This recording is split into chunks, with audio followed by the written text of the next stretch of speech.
I would not say youth are not interested in agriculture.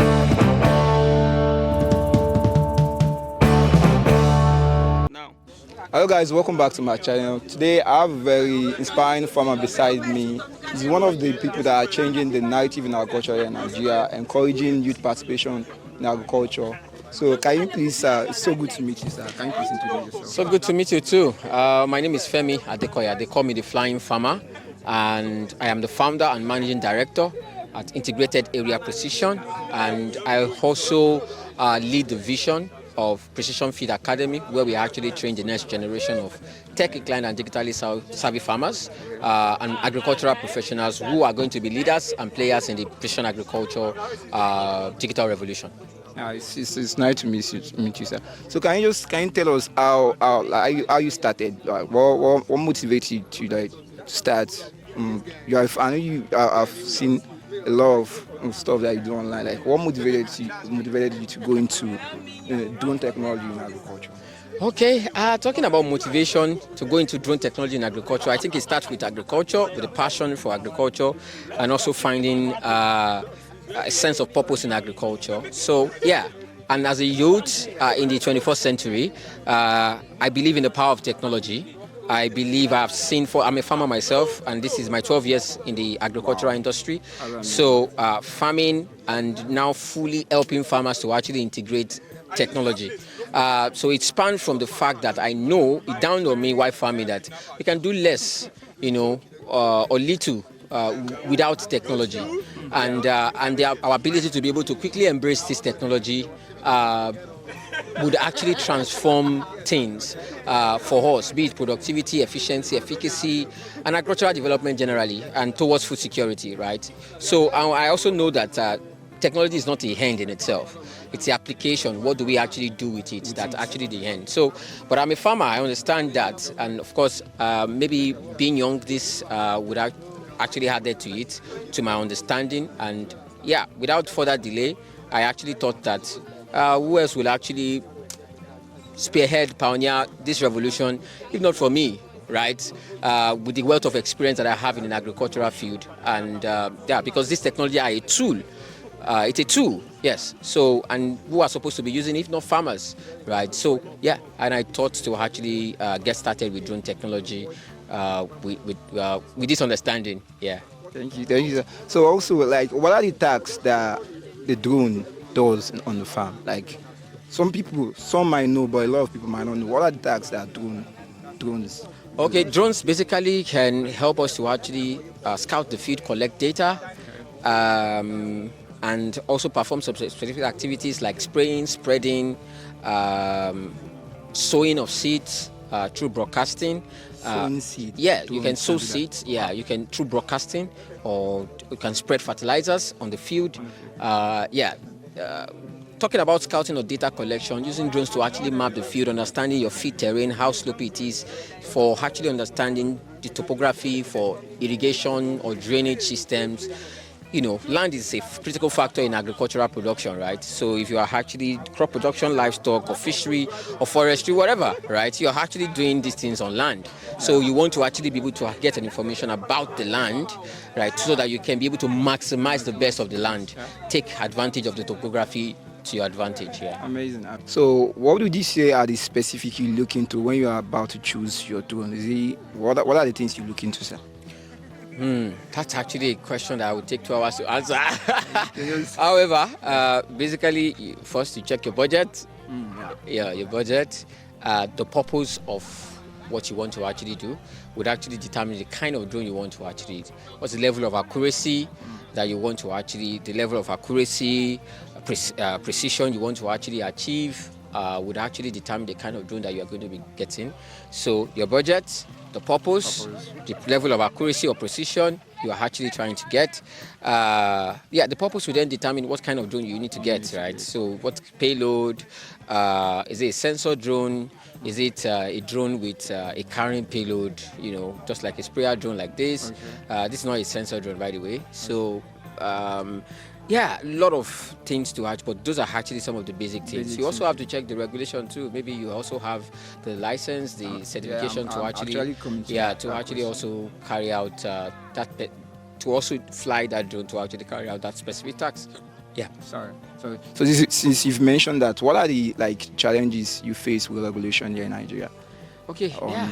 flying the use of drones? Yeah. So there. Yeah. It looks like a challenge because it's not easy. You have to. Nigeria is actually concerned about security and safety, which is actually something very interesting and good. Not just interesting, like it is good.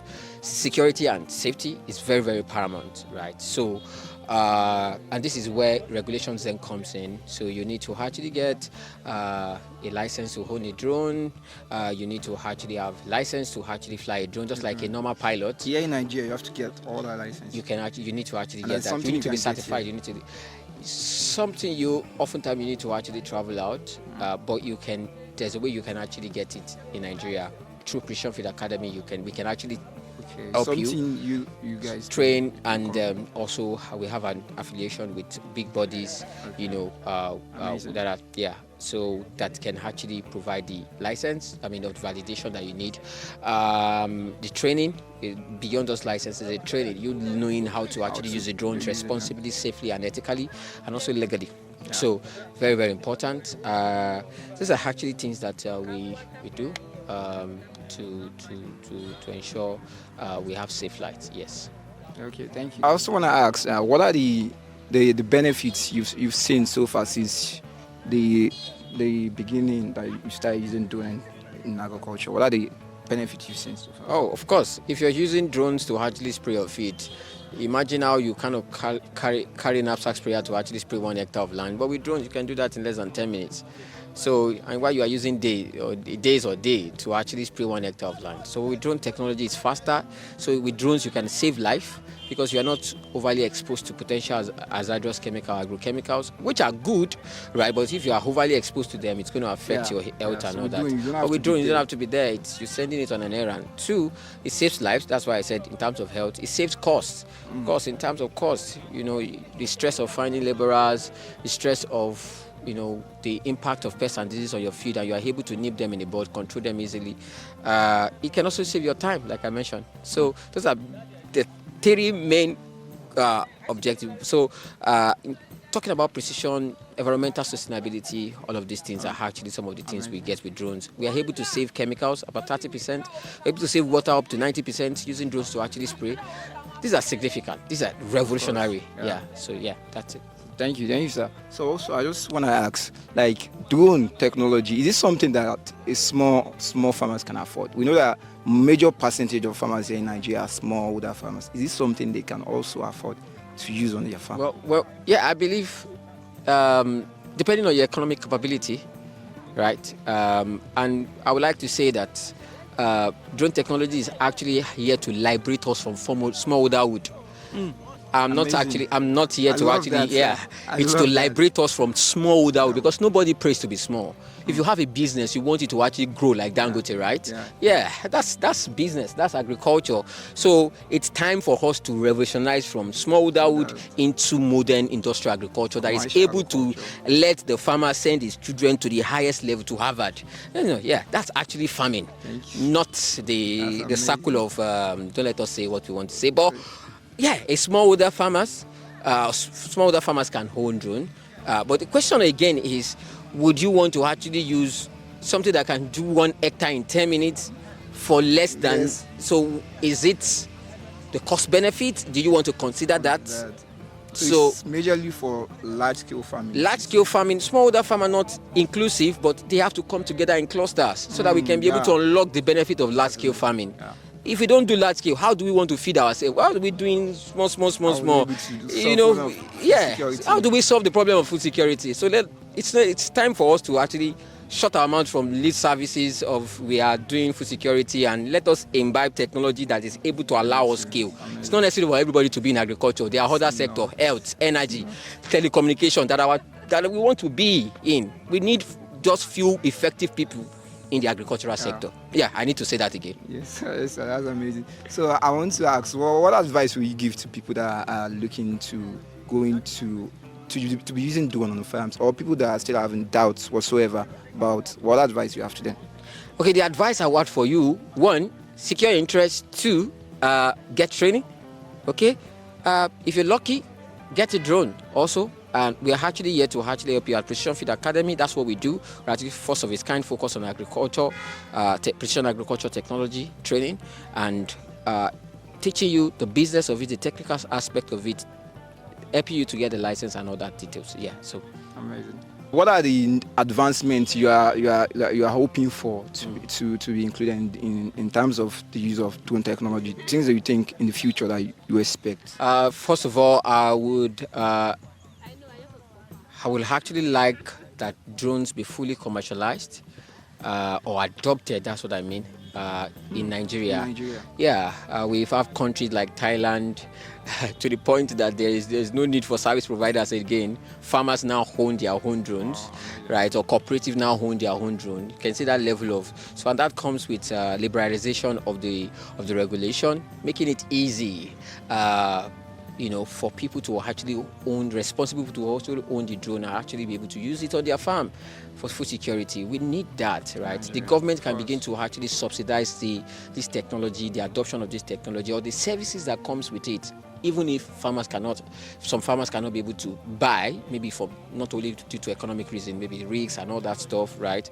So they can be able to subsidize this technology. The goal is to actually see many farmers also having this technology as one of their tools in their toolbox, right? To be able to just that would be actually that's actually. And my goal the second one is that I would like to see is youth driving this, and this is what I do at Precision Feed. You can see our pilots, young, trained them. So training the youth to be able to spearhead this technology, to be able to use them. They have the interest, they have the digital savviness, right? Yes. Or it's native in them. Digitally inclined to be able to use this and then be able to provide solution. It's not first about the technology, it's about the solution. It's about the impact at the end of the day. So employment is created, as you can see today.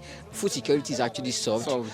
Problem of pests and disease is actually solved. Outbreak and all that are actually solved. So these are actually things that we're actually looking forward to actually see. And I believe maybe in the next 3 or 5 years, this can actually be something. Yeah. So also I want to ask, how do you ensure that the data collected, the accuracy of the data collected from drone? Because I know you mentioned like drone mapping. So how do you ensure that the data collected are accurate? Is there any way you? Yeah, there's a lot of things to actually ensure that you have accurate data. So data can actually, accuracy comes in degree. It comes in degree. So what's the degree of accuracy that you actually require will determine how you are going to use the drone, the mapping, the gadgets that you are going to put together, what devices are you going to be putting together to ensure you are getting the right accuracy that is needed, that is appropriate for your work, right? So sometimes some accuracy might not be needed, right? Yeah, that's why I said it comes in degree of so what kind of accuracy do you want? Yeah, you need to determine that. Yes.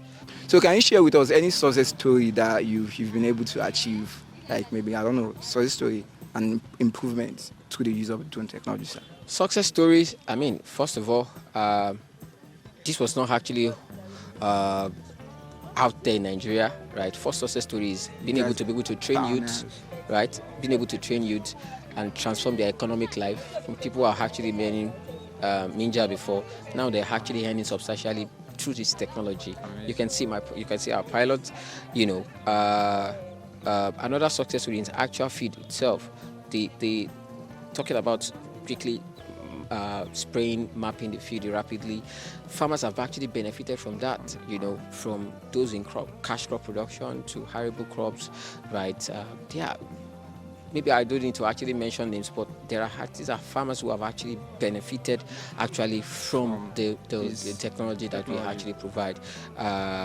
Yes, and we're also working with government now in their project towards food security. As we live here now, we are actually going to another government project that we're actually helping them with spraying of their fields. So talking about 150 hectares of land, right? So we're going to do that in just few days, 2 or 3 days. We're done with that, right? So that is supporting the government, the economy also. So food security, economy, and all that. Amazing.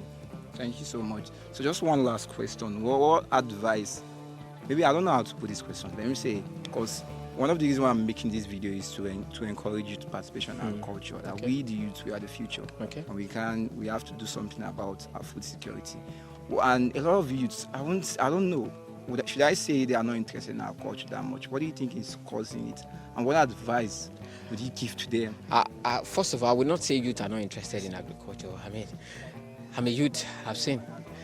Yeah, I think I've seen enough who are actually interested in agriculture. From what we did today, it's evidence that people are actually interested, right? But there are limitations in this agriculture, right? So, but we are encouraged to actually contribute our best, right? To actually surmount the challenges and also to be able to tackle the main problem of food insecurity, right? So, however, we know that passion doesn't only put food on the table. Yeah. So the question is, how can our government, how can our people make agriculture profitable sustainably or as a career? You know, I don't know if you study agriculture, but people who study agriculture in school, are they actually remunerated rightly? That's a question. If you have a farm today, are you ready to actually pay them? I'm not saying minimum wage because they should not be paid minimum wage, right? So those are the things compared to their friends who are actually working in bank as executives, compared to their friends who are actually, these are the things that they are looking at.